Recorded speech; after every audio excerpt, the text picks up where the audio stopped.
Hello friends, हमारे YouTube channel grow achievers पर आप सभी का स्वागत है। देखो, हम आपको आज तो अपनी फ़ी रिसिप्ट शो करेंगे जो हम जब हॉस्टल अलॉट हुआ था हमको मिला था, वो फ़ी रिसिप्ट है ये। सबसे पहले हम बता दें कि ये फ़ी रिसिप्ट केवल उन्हीं बच्चों को मिलती है जो कि ऑफ़लाइन पेमेंट करते हैं, ठीक। यानी कि सेकंड लिस्ट या फिर थर्ड लिस्ट वालों को, ऑफ़लाइन वालों को मिलता है, ठीक। बस ऑनलाइन वालों को नहीं मिलता। तो जो ऑनलाइन वाले हैं उनको भी नहीं मिलेगा। ऑनलाइन वालों को केवल एक ऑनलाइन रिसिप्ट मिलती है। बाद में वो जाके ये काउंटर से ले सकते हैं ऑनलाइन रिसिप्ट अपनी, बाकी निकलवा भी सकते हैं, उनको पीडीएफ मिलेगा। ये ऑफलाइन जो पेमेंट करेंगे यहाँ पे काउंटर पे, उनको मिलता है। ये दिखा रहे हैं आपको, काउंटर साइन यहाँ पे होगा, या fee counter R O finance Banaras Hindu university, यहाँ पे, ठीक। यहाँ पे ओरिजिनल मोहर लगा के देंगे, बाकी वहाँ पे आपका डिजिटल साइन रहेगा। जो ऑनलाइन पेमेंट होगा, दोनों की वैल्यू सेम होती है, तो उसमें परेशान मत होना। दोनों चाहे ऑनलाइन पेमेंट करें तब भी, ऑफलाइन पेमेंट करें तब भी, दोनों की वैल्यू सेम होती है, ठीक। बस मुझे फर्स्ट लिस्ट में अलॉटमेंट नहीं हुआ था, तो ये मेरी मतलब बाद में जो अलॉटमेंट हुआ उसमें मुझे मिला था। तो यहाँ बाद में जो अलॉटमेंट होगा आपको भी ऑनलाइन नहीं ऑफलाइन भी पेमेंट करना होगा, यहीं पे जाके सेंट्रल ऑफिस में, ठीक। सेंट्रल ऑफिस आप जाइएगा, किसी से ही पूछ लीजिएगा किसी शुल्क काउंटर कहाँ पे है या फिर फ़ी काउंटर कहाँ पे है, तो बता देंगे। पीछे के साइड पे होता है, आप जाके वहाँ ऑफलाइन पेमेंट पे कर दीजिएगा, ठीक। तो आइए फिर स्टार्ट करते हैं। ये देखो, फ़ी रिसिप्ट है ये हमारे हॉस्टल अलॉटमेंट का। रामाकृष्ण हॉस्टल मुझे अलॉट हुआ था, ठीक, बीएससी में। यहाँ पे नाम रहेगा, यहाँ पे आपका फ़ी रिसिप्ट नंबर रहेगा, जो कि ऑनलाइन वाले में भी रहेगा, ठीक है। यहाँ कोर्स फैकल्टी साइंस रहेगी। देखो, मुझे अलॉट हुआ था 24 जनवरी 2023 और क्लासेस स्टार्ट हुई थी 9 नवंबर, ठीक।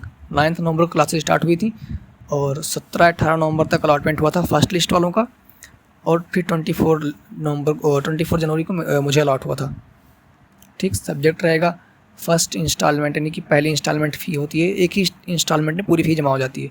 अब बता रहे हैं आपको कि कौन कौन सी फ़ी ये लोग लेते हैं हॉस्टल के लिए, क्यों इतना फ़ीस लेते हैं। मतलब ये जैसे फ़ी लिए हैं 4875 लिए हैं, तो ये क्यों लेते हैं, कौन कौन सा चार्ज इसमें ऐड होता है, और कौन कौन सा चार्ज आपको बाद में वापस भी रिटर्न मिल जाता है, वो भी बताएंगे। तो ये इतनी फ़ीस तो कुछ नहीं लेते हैं ये लोग, गेम वगैरह ये सब मैनेजमेंट सब सरकार देती है इनको। डिग्री चार्ज कुछ नहीं, फैन फ़ी लेते हैं 220 रुपये, ये पूरे साल की फ़ीस है, ठीक है। पूरे साल में आपको जो पंखा देते हैं उसकी फ़ीस 220 लेते हैं। फिर हॉस्टल रेंट जो होता है 275 रुपये, ठीक, पूरे साल का। फिर हॉस्टल स्टूडेंट एमिनिटीज़ 550 रुपये लेते हैं। हॉस्टल डेवलपमेंट मेंटेनेंस फ़ंड पूरे साल का 1500 लेते हैं। इस्टेब्लिशमेंट चार्ज लेते हैं 330 रुपये। फिर लेते हैं जैसे मेंटेनेंस, आप देखो जो त्रिवेणी कॉम्प्लेक्स जिनको अलॉट होगा उनका त्रिवेणी कॉम्प्लेक्स का चार्ज अलग से लेते हैं, क्योंकि इसमें बहुत हर फैकल्टीज़ के बच्चों को अलॉट होता है, ठीक। फिर मास कॉशन मनी लेते हैं। मेस का जो कॉशन मनी होता है 1000 होता है, और होता है फ़ी कॉशन मनी, जो फ़ाइन कॉशन मनी है वो भी 1000 होता है। मेस और फ़ाइन का जो कॉशन मनी होता है ये 2000 रुपये आपको बाद में रिटर्न हो जाएगा। बाद में मतलब कब, जब तक आप हॉस्टल में रहेंगे तब तक रिटर्न नहीं होगा, बाद में रिटर्न होगा। इसके बारे में भी हम आपको बताते हैं कैसे रिटर्न होता है, क्यों रिटर्न होता है, ठीक। बाकी फिर ये जो एलपीजी फ़ी ये सब जितना यहाँ पे हो रहा है, जितना सब कुछ स्टूडेंट वेलफेयर फंड ये सब जीरो, कुछ नहीं लेते हैं यहाँ पे, वो सब कुछ जीरो। ऐसे ही exam fee, campus service utility ये सब का सब जीरो। ये कैंपस यूटिलिटी वगैरह आपका फ़ीस लेते हैं सेमेस्टर वाइज, मैं आपको भी बताता हूँ कहाँ सेमेस्टर वाइज पैसा लेते हैं, ये भी सब कुछ जीरो, ठीक। कंप्यूटर इंटरनेट फैसिलिटी सब कुछ जीरो, कुछ नहीं लेते हैं। हॉस्टल का कुछ नहीं पड़ता है, आपका कॉलेज का पड़ता है, ठीक, जो आपका सेमेस्टर वाइज फीस पेमेंट होता है उसमें पड़ता है। अब देखो 4875 रुपये जमा कराते हैं, ठीक, और यहाँ ये 2000 आपको रिटर्न कब करेंगे, जो 2000 रुपये आपको रिटर्न करते हैं ये भी रिटर्न हो जाता है, बाद में रिटर्न होता है। ऐसे रिटर्न नहीं होगा कि हर साल आपको 2000 रिटर्न कर देंगे, ऐसे नहीं होगा। यहाँ पे ऐसा रूल ऐसा है कि मान लीजिए फर्स्ट ईयर में आपको हॉस्टल अलॉट हुआ, मान लीजिए अभी आपको हॉस्टल अलॉटमेंट हो जाएगा, आप 4875 रुपये पे कर देंगे। 4875 रुपये पे करने के बाद आपको हॉस्टल में मतलब जाएंगे, फॉर्म वगैरह सबमिट करेंगे। जो फॉर्म वगैरह भरा जाता है यहाँ पे, कितना डॉक्यूमेंट लगता है इस सब में बना दूंगा वीडियो, ठीक है। फॉर्म ले आऊँगा, बना दूंगा सब कुछ। तो इतना रुपये पे करने के बाद आपको मेस का चार्ज मतलब 500 रुपये अलग से देना पड़ता है। मेस में सिक्योरिटी चार्ज लेते हैं, ठीक, 500 रुपये मेस वाले लेंगे आपसे एक्स्ट्रा। उसके बाद आप खाने का पेमेंट करेंगे, जितना आप खाएंगे उतना आपको देना रहेगा, ठीक। तो ये 500 आपका, जब आप वो हॉस्टल छोड़ेंगे, मान लीजिए साइंस में आए और रामाकृष्णा आपको अलॉट हुआ, रामाकृष्णा छोड़ के सेकेंड ईयर में मान लो आपको अलॉट हो रहा है ये ब्रोचा हॉस्टल, तो जब ब्रोचा आएंगे तो आपको ये रिटर्न मिल जाएगा, ठीक। 500 रुपये जो हॉस्टल फ़ीस है ना उनका, मेस वालों का, वो आपका रिटर्न मिल जाएगा। हाँ, आइए 2000 बात करते हैं। अब फिर सेकेंड ईयर में आप पहुँचे, मान लीजिए रामाकृष्णा में आपने 4875 रुपये पे करके हॉस्टल ले लिया। सेकेंड ईयर में आप पहुँचे, आपको ब्रोचा हॉस्टल अलॉट हुआ। मैं अपनी कहानी बता रहा हूँ, ठीक है। आपको ब्रोचा हॉस्टल अलॉट हुआ। अब ब्रोचा में आप जब आएंगे तो आपको सेकेंड ईयर की फ़ीस, जो आपकी फ़ी रिसिप्ट आएगी, फ़ी जमा करना होगा आपको, वो आपको 4875 नहीं जमा करना होगा। सेकेंड ईयर की फ़ीस आपको मात्र 2875 जमा करना होगा। यानी कि जो 2000 आपको देना था, 2000 काट के जमा करना होगा, ठीक। मतलब ये जो 2000 आपको है, आपका है, 2000 यहीं पे इसी साल ऐड कर लेंगे। अब मान लीजिए आपको इस साल हॉस्टल नहीं लेना है, मान लीजिए 1 साल हॉस्टल में रहने के बाद आपका मन भर गया, आप हॉस्टल नहीं लेना चाहते हैं, तो आप उस हॉस्टल में जाके ये जो फ़ी रिसिप्ट है ना, ये जो फ़ी रिसिप्ट है, यही फ़ी रिसिप्ट से आप पा जाएंगे। ये फ़ी रिसिप्ट यहाँ पे नंबर वगैरह रहेगा ना, यही फ़ी रिसिप्ट आप अपने हॉस्टल में जमा करेंगे तो आपको 2000 रुपये आपका रिटर्न कर देंगे। अगर आप हॉस्टल इसी साल छोड़ दे रहे हैं, कहें कि हम हॉस्टल नहीं लेंगे तो ठीक है। लेकिन अगर आप हॉस्टल ले रहे हैं फिर भी, कि हाँ ब्रोचा हॉस्टल ले रहे हैं, तो आपको बस केवल 2875 रुपये सबमिट करना होगा दूसरे साल की फ़ीस। फिर मान लीजिए तीसरे साल भी आपको ब्रोचा हॉस्टल उसी में मान लीजिए रह रहे हैं, तो फिर आपको तीसरे साल भी 2875 जमा करना होगा। यानी कि तीनों साल आपको ऐसे जमा करना है। फिर आपको डिग्री मिलेगी, आप BHU से जाएंगे, थर्ड ईयर आपका कंप्लीट हो जाएगा। जब आप ब्रोचा हॉस्टल छोड़ेंगे, ठीक, जब ब्रोचा हॉस्टल भी आप छोड़ेंगे, उसके बाद आपका क्या होगा, फिर आप ये फ़ी रिसिप्ट जो पहले आपको पहले दिन मिली थी, यानी कि जो ये मुझे मिली है रामाकृष्णा वाला, तो जो ये मुझे मिला है, ये 2000 जब ये फ़ी रिसिप्ट हम सबमिट कर देंगे यहाँ पे, तो हमको ये 2000 वापस मिल जाएगा। बाद में जब हम BHU छोड़ के जाने लगेंगे, हॉस्टल सारे के सारे हॉस्टल्स फैसिलिटी से दूर हो जाएंगे, जाने लगेंगे यहाँ से, तब हम ये फ़ी रिसिप्ट लेकर जाएंगे, सबमिट करेंगे और हमको 2000 रुपये दिया जाएगा तब, ठीक है। ये पूरा प्रोसीजर होता है कि 2000 वापस कैसे मिलता है, 2875 कैसे जमा होता है और 4875 कब जमा होता है, ये सब। बाकी मेस का अगर हम बात करें तो मेस में मैक्सिमम मेस में यहाँ पे क्या है, 50 रुपये पर मील है, यानी कि एक बार खाना खाओ 50 रुपये पड़ता है। कुछ मेस में 55 भी लेते हैं, ठीक, जैसे कि राधा कृष्णा में होता है 55 रुपये लेते हैं वहाँ पे, ठीक, एग्रीकल्चर वाले में। गुरुटू में शायद 60 रुपये लेते हैं, किसी में 55 लेते हैं, अब मैक्सिमम 60 है। साइंस का फिर आर्ट्स का मिला के मैक्सिमम 60 रुपये लेते हैं, ठीक। तो ये यहाँ के हॉस्टल की मतलब मेस की फ़ीस है। कोई भी यहाँ पे चाहे आपको हॉस्टल मिला हो या ना मिला हो, आप मेस में जाके खाना खा सकते हैं बैठ के, कोई दिक्कत नहीं होगी, ठीक। 50 रुपये आप एक बार खाना खाएं, 50 रुपये दे दें, ठीक। मान लीजिए अब जैसे कुछ बच्चों का थोड़ा कन्फ्यूजन होगी कि हाँ हम अगर मेस में अकाउंट खुलवाए हैं तो हमको मंथली पैसा जमा करना है, कैसे पैसा जमा करना है, तो उसके बारे में मैंने पहले ही बताया, आज भी बता दे रहा हूँ।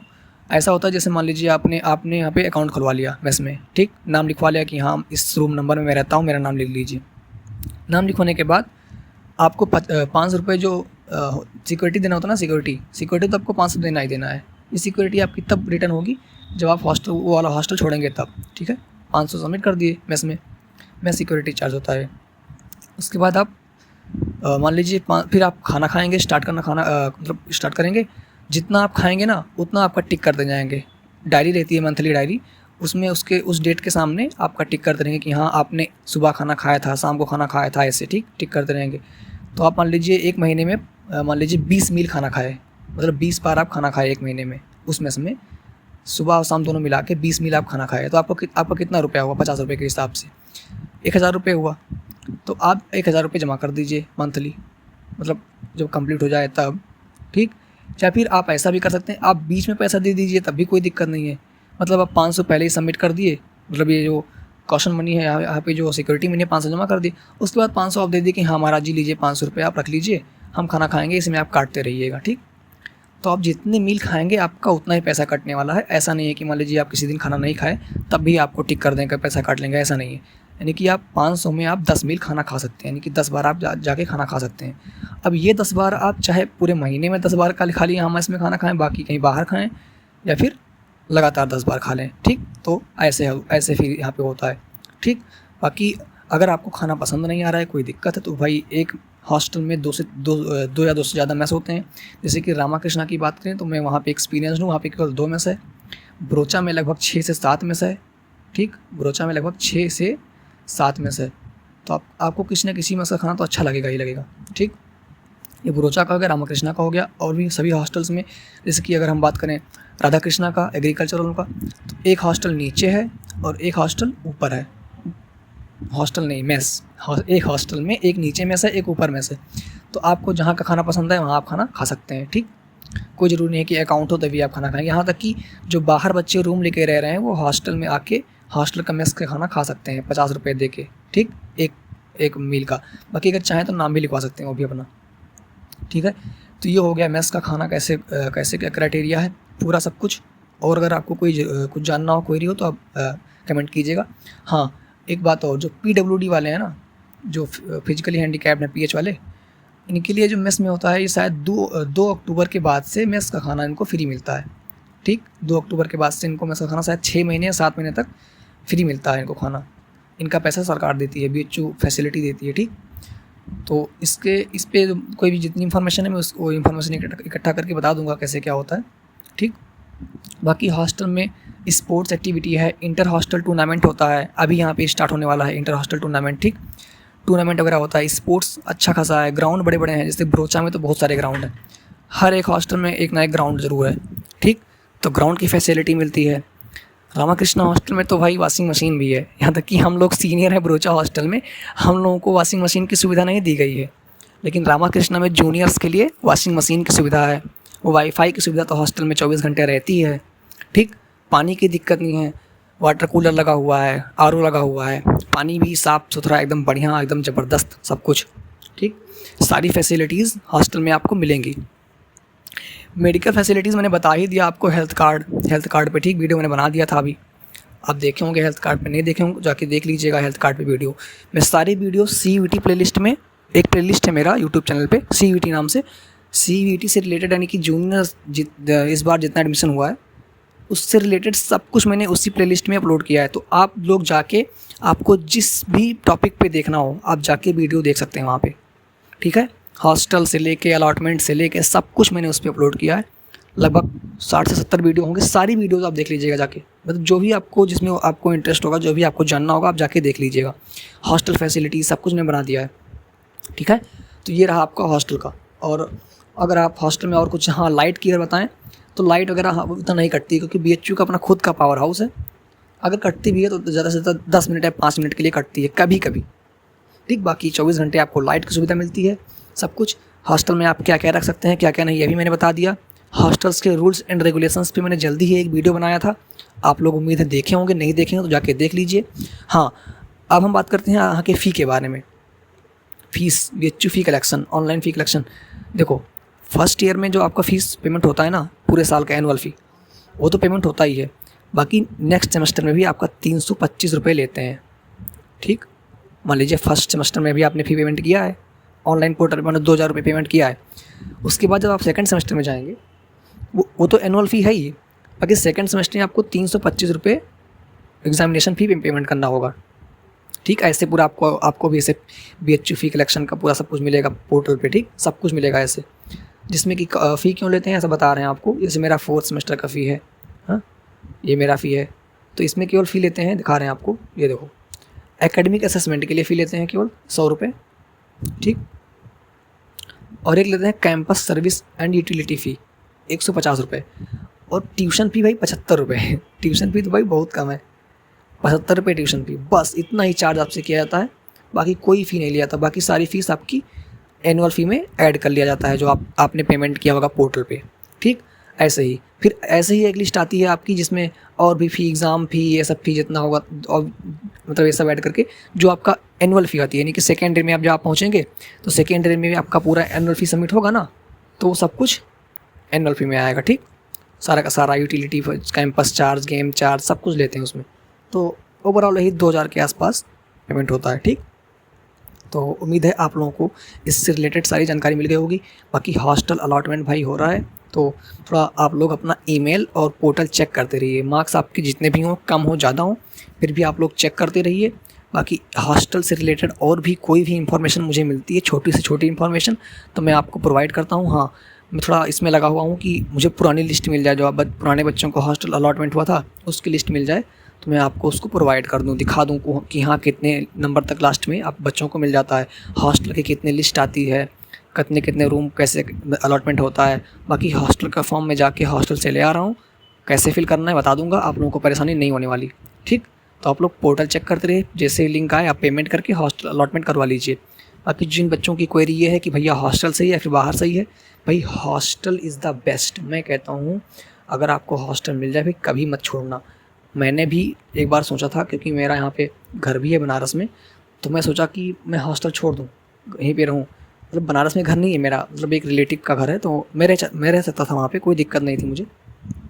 लेकिन भाई साहब मैंने मतलब बाद में पछताया कि हाँ यार, मतलब इतनी अच्छी फैसिलिटी अगर मैं छोड़ देता तो बहुत पछताता। ठीक, मैं हॉस्टल मिला मुझे, मैं सोचा था एक बार कि ना लूँ, लेकिन मैंने ले लिया। भाई बहुत अच्छी फैसिलिटीज़ हॉस्टल्स की हैं यहाँ पे। सबसे बड़ी बात तो आप कैंपस में रहेंगे, और लाइब्रेरी की सुविधा सबसे अच्छी है यहाँ पे, बहुत बढ़िया। अब तो लाइब्रेरी बन भी गई है, तो आपको सीट वगैरह मिलने में दिक्कत नहीं होगी। आराम से बढ़िया हॉस्टल के एकदम हचक के एकदम खूब कस के पढ़िए, जितना पढ़ पाइए अच्छे से।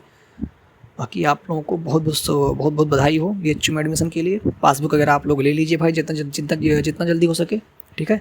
और एडमिशन प्रोसेस आपका लगभग कंप्लीट होने वाला है।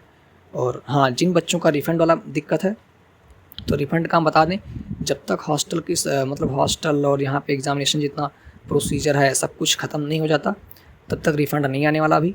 जहाँ पे जितना ये सब प्रोसीजर है, एडमिशन प्रोसेस सब कुछ कंप्लीट हो जाएगा, प्रॉपरली क्लासेस एकदम से चलने लगेंगी, उसके बाद आपको जिनका मतलब फ़ी पेमेंट हुआ था, बाद में दिक्कत हुई, तो उनको फ़ी पेमेंट बाद में हो जाएगा, उनका रिफ़ंड हो जाएगा। रिफ़ंड आपसे कोई बैंक अकाउंट वगैरह नहीं मांगे हैं, कोई दिक्कत नहीं है। थोड़ा आप लोग भी चेक करते रहिए, ईमेल वगैरह शायद मांगे या फिर नहीं मांगेंगे, तो आपने जिससे पेमेंट किया होगा आपका उसी पे रिफ़ंड हो जाएगा। जिस अकाउंट से मान लीजिए गूगल पे किया होगा, तो गूगल पे आपको रिटर्न उसी अकाउंट में। ठीक, तो उम्मीद है आप लोगों को एकदम क्रिस्टल क्लियर हो गया होगा। बाकी फिर भी आपको कोई अगर दिक्कत हो, कोई आपको परेशानी हो, कोई भी कमेंट, कोई भी क्वेरी, तो आप कमेंट ज़रूर करिए हमें, ठीक। हम आपके कमेंट का रिप्लाई करेंगे, ठीक। हाँ भाई, एक बार मैं फिर से कह रहा हूँ, जिनको हॉस्टल अलॉटमेंट हो रहा है वो कमेंट करते रहें कि हाँ भाई भैया मेरा इस फैकल्टी में इतने मार्क्स पे अलॉटमेंट हो गया है। मेरे मतलब अपना मार्क्स लिख दें, अपना डिस्टेंस लिख दें, अपनी कैटेगरी कि इस कैटेगरी से भैया मैं हूँ, इतना मेरा मार्क्स है, इतना मेरा डिस्टेंस है, मेरा अलॉटमेंट यहाँ पे हो गया है हॉस्टल में, इस फैकल्टी में। तो बच्चों को इससे एक मोटा मोटी आइडिया हो जाएगा कि हाँ इतने नंबर तक बच्चों का इनका अलॉटमेंट हो रहा है, तो मेरा भी चांस है, ठीक। तो आप लोग ये एक काम करिएगा, जिनका हो रहा है, जिनका नहीं हो रहा है वो परेशान ना हो। अभी और भी लिस्ट आएगी, जिनको मतलब फर्स्ट लिस्ट में हो जा रहा है। अगर फर्स्ट लिस्ट मुझे मिलती है तो मैं दिखा दूंगा आपको, अगर नहीं मिलती है तो आप लोग थोड़ा धैर्य रखिए और अपना आराम से बाहर रूम लेके आप रहिए। नेक्स्ट मंथ तक आ जाएगा सेकंड लिस्ट, तो सेकंड लिस्ट में चांस रहेगा। अगर उसमें भी चांस नहीं बनता है, थर्ड लिस्ट भी आएगी। जब तक हॉस्टल में सीटें खाली रहेंगी तब तक लिस्ट आती रहेंगी, ठीक। तो आप लोग चेक करते रहिए पोर्टल, और फिर खैर फर्स्ट लिस्ट ही आएगा, बाकी सेकंड लिस्ट आपका नोटिस बोर्ड पे आएगा। तो आप लोग आके यहाँ काउंटर पे अपने चेक करते रहिएगा कि हाँ नोटिस आई है कि नहीं हॉस्टल से रिलेटेड, ठीक। जिनको नहीं अलॉट होगा वो अच्छे से खूब मेहनत करना यहाँ पे, सेकेंड ईयर में उनको चांस रहेगा। क्योंकि आप खुद ही सोच लो कि हॉस्टल रामाकृष्णा में यही कोई लगभग 260 सीटें हैं, ठीक। साइंस वालों की अगर हम बात करें तो हॉस्टल रामाकृष्णा में लगभग 260 सीटें हैं जो कि जूनियर्स के लिए हैं।